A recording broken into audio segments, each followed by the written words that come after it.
कई बार हमने अपने आसपास ऐसा सुना होगा या अपने रिश्तेदारों से या आसपास ऐसा सुना होगा, हॉस्पिटल्स में देखा होगा कि 7 मंथ्स या 8 मंथ्स में ही डिलीवरी हो गई और बेबी को एसएनसीयू में रखना पड़ा। बेबी थोड़ा कॉम्प्लिकेटेड है, बेबी को सांस का प्रॉब्लम है और ज़्यादा दिन का स्टे रखना पड़ा, बेबी को एडमिट रखना पड़ा। और कई बार तो ऐसा भी होता है अनफॉर्चुनेटली कि बेबी हैज़ एक्सपायर्ड।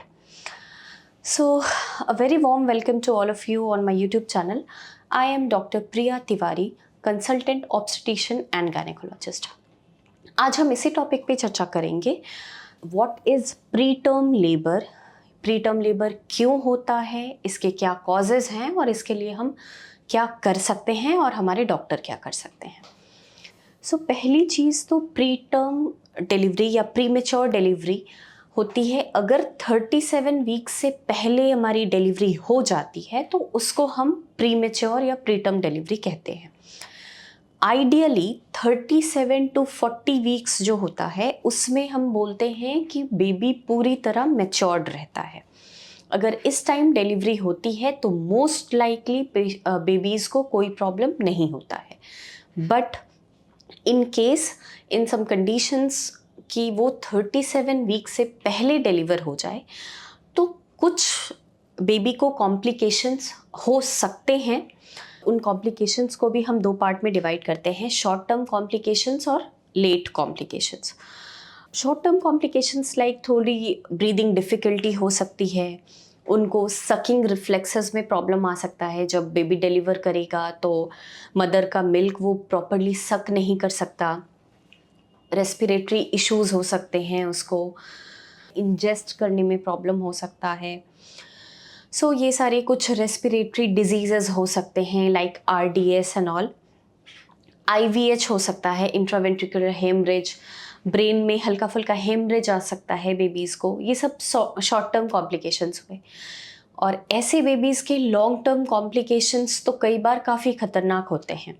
लाइक अगर baby you can say 35 week या 36 वीक से भी पहले का डिलीवर्ड है तो उसमें तो काफ़ी ज़्यादा complications like long term complications भी हो सकते हैं। लाइक बेबी को फर्दर ब्रेन में कोई इंजरी हुई है, इस वजह से उसको कई बार कन्वल्शंस आ सकते हैं, बेबी को मिर्गी का अटैक आ सकता है, बेबी लाइफ टाइम कुछ हियरिंग डिफेक्ट हो सकता है, उसका कुछ रेटिनोपैथी हो सकता है, आँख का कोई विजन का प्रॉब्लम हो सकता है। लॉन्ग टर्म काफ़ी सारे कॉम्प्लिकेशंस हो सकते हैं और इन सब केसेस में बेबी को काफ़ी लॉन्ग ड्यूरेशन के लिए एसएनसीयू में एडमिट रखना पड़ सकता है और काफ़ी ज़्यादा ये खर्च भी बढ़ाता है और कई बार हम बेबी को लूज़ भी कर देते हैं।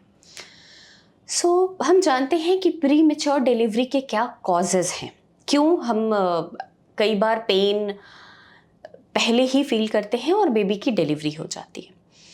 पहला इम्पॉर्टेंट कॉज है कि अगर आप अंडर वेट हैं या ओवर वेट हैं तो आपकी प्री मैच्योरिटी या प्री टर्म डिलीवरी के चांसेस बढ़ जाते हैं। अगर आप बहुत ही ज़्यादा थिन हैं, आपका वेट गेन प्रॉपर नहीं है ड्यूरिंग प्रेगनेंसी, या आपने ओवर वेट कर लिया है अपने आप को, आपने एक्सेसिव वेट गेन कर लिया है, तो भी वो आपके प्रीटर्म डिलीवरी के चांसेस बढ़ जाते हैं। या आपने प्रॉपर न्यूट्रिशियस डाइट नहीं लिया है, आप अनीमिया से सफ़र कर रहे थे थ्रू आउट प्रेगनेंसी, आप प्रॉपरली खाना पीना नहीं खाते हैं, प्रॉपरली आपने आयरन एंड कैल्शियम के सप्लीमेंट्स नहीं लिए हैं, तो भी कई बार प्रीटर्म डिलीवरी के चांसेस बढ़ जाते हैं। आपने कई बार calcium is very important during pregnancy. Calcium preterm birth को प्रिवेंट करने के काम आता है। तो कई बार पेशेंट्स शुरू से ही कैल्शियम नहीं लिए रहते हैं या बीच में लेकर के बंद कर देते हैं क्योंकि उनको कॉन्स्टिपेशन या ऐसा कुछ प्रॉब्लम हो रहा होता है। तो ये भी बहुत इंपॉर्टेंट फैक्टर है प्रीटर्म डिलीवरी का। नेक्स्ट है, कई बार पेशेंट्स के यूट्रस में कोई सेप्टम होता है, कोई पर्दा होता है, आधा पर्दा या पूरा पर्दा होता है। कई बार उनको कोई ट्यूमर बड़ा सा होता है जिसकी वजह से बेबी का प्रीटर्म डिलीवरी हो जाता है। तो ये सारे भी काफ़ी सारे कॉजेज़ होते हैं। कई बार बेबी के अंदर का पानी कम होता है, ग्रेजुअली पानी कम हो जाता है, इस वजह से बेबी का प्रीमेच्योर डिलीवरी हो जाता है। कई बार बेबी को कुछ मदर को कुछ ट्रॉमा हो गया, कहीं चोट लग गई, कहीं वो गिर गए, इस वजह से भी हो सकता है प्रीटर्म डिलीवरी। कुछ जो कॉजेज़ हैं जिसमें हम इंड्यूस करते हैं प्रीटर्म डिलीवरी, डॉक्टर्स को इंड्यूस करना पड़ता है कि प्रीमेच्योर डिलीवरी हमें करानी ही पड़ेगी, हमारे पास ऑप्शन नहीं है। ऐसे केसेस लाइक अगर पेशेंट का बीपी बहुत हाई है, इररिस्पेक्टिव कि वो प्रॉपरली अपना बीपी का मेडिसिन ले रहे हैं, फिर भी बीपी अनकंट्रोल्ड है, तो हमारे केस हम लोग क्या करते हैं, उनकी ऐसे कंडीशंस में पेशेंट्स को फिट्स आ सकते हैं, प्री एक्लम्पशिया, एक्लम्पशिया, बेबी अंदर ही इंट्रा यूट्राइन फीटल डेथ हो सकती है। इसको प्रिवेंट करने के लिए हमको पहले ही बेबी की डिलीवरी करानी पड़ती है। या कई बार बेबी अंदर एक्सपायर्ड है, अंदर इंट्रा यूट्राइन फीटल डेथ है, तो भी हमको इंड्यूस करके बेबी को निकालना पड़ता है। या मदर्स को अनकंट्रोल्ड डायबिटीज़ है, वो इंसुलिन पे हैं, बहुत सारी मेडिसिन्स ले रहे हैं शुगर के लिए, फिर भी अनकंट्रोल्ड है, तो कई बार ऐसे केसेस में चांसेस रहते हैं कि बेबी अंदर ही एक्सपायर कर सकता है। इस वजह से उसको प्रिवेंट करने के लिए हमको पहले ही बेबी का डिलीवरी करना पड़ता है। सो ये सारी कॉजेज़ हैं कि हम प्रीमेच्योर डिलीवरी क्यों होती है। अब नेक्स्ट है, इसके लिए हम क्या कर सकते हैं। ऑब्वियसली जो सारे मैंने कॉजेज़ बताए उन सबको आप प्रिवेंट कर सकते हैं। लाइक आप प्रॉपर न्यूट्रिशियस डाइट लीजिए, आप अपने आयरन कैल्शियम का सप्लीमेंट्स लेते रहिए, आप एक ऑप्टिमम वेट मेंटेन करिए, एक हेल्दी लाइफस्टाइल में चलिए। ऑप्टिमम वेट एक्चुअली जो वेट गेन प्रॉपरली होना चाहिए वो 10 to 12 kg through out pregnancy में आपका ऑप्टिमम वेट गेन होना चाहिए। तो अगर ऐसा है तो आप प्रीमेच्योर डिलीवरी को रोक सकते हैं। कई बार एक्सेसिव कोई आपने स्ट्रेस ले लिया, वो सब आप प्रिवेंट कर सकते हैं।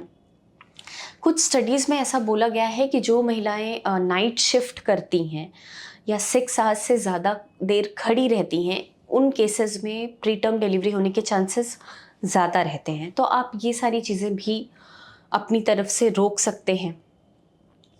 प्रॉपरली एक हेल्दी लाइफस्टाइल मेंटेन करिए, proper junk food and all in सबको अवॉइड करना है। तो ये सारी चीज़ें अवॉइड करके आप अपने आप को प्रीटर्म डिलीवरी होने से बचा सकते हैं। दूसरी बात ये भी है कि आपके शुगर और बीपी को कंट्रोल में रखना है। लाइक अगर आपका वजन वेट गेन अगर प्रॉपर रहा तो आपके बीपी ब्लड प्रेशर हाई या शुगर हाई होने के भी चांसेस कम रहते हैं।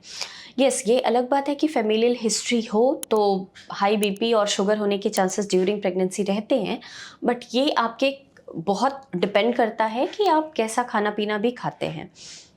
तो वो सारी चीज़ें आप प्रॉपरली बीपी और शुगर की मेडिसिन या इंसुलिन लेते रहिए। इन सब केसेस में भी अगर सब कुछ कंट्रोल रहा तो डॉक्टर को प्रीमेच्योर डिलीवरी नहीं करानी पड़ेगी। फिर आपको वो टर्म डिलीवरी 37 to 40 वीक्स के अंदर ही डिलीवरी कराएंगे। अब नेक्स्ट है, जहाँ तक वो यूट्रस में सेप्टम या पर्दे की बात है, वो चीज़ें अगर पहले से डायग्नोज हो जाती हैं तो पहले ही कट करके सेप्टम को रिसेक्ट करके हम प्रेगनेंसी लेने का कोशिश करें। और दूसरी एक और चीज़ होती है सर्वाइकल इनकॉम्पिटेंस। कई बार क्या होता है कि हमारे जो सर्विक्स होती है, बच्चादानी का मुंह होता है, उसका लेंथ काफ़ी कम होता है, तो उसमें प्रीमेच्योर डिलीवरीज होने के चांसेस बढ़ जाते हैं। तो उसमें डॉक्टर्स क्या करते हैं, उसको अराउंड 12 to 14 वीक्स के आसपास बच्चादानी का मुंह को सिल देते हैं, और जब प्रेगनेंसी का एंड आता है, आई मीन 36-37 वीक्स के आसपास, उस सिलाई को खोल करके तब बेबी का डिलीवरी कराया जाता है। तो ये सारे कॉजेस होते हैं। अच्छा, कई बार फाइब्रॉइड, जैसा मैंने पहले भी बताया कि ट्यूमर होने से भी हो सकता है प्रीमेच्योर डिलीवरी। दूसरी बात ये है कि अगर फोलिक एसिड, जो फोलेट है, कई बार आपको डॉक्टर्स, आपने देखा होगा, शुरू से ही फोलिक एसिड का सप्लीमेंट्स दे के रखते हैं। ये भी काफ़ी हेल्प करता है टू प्रिवेंट प्रीमेच्योर डिलीवरी।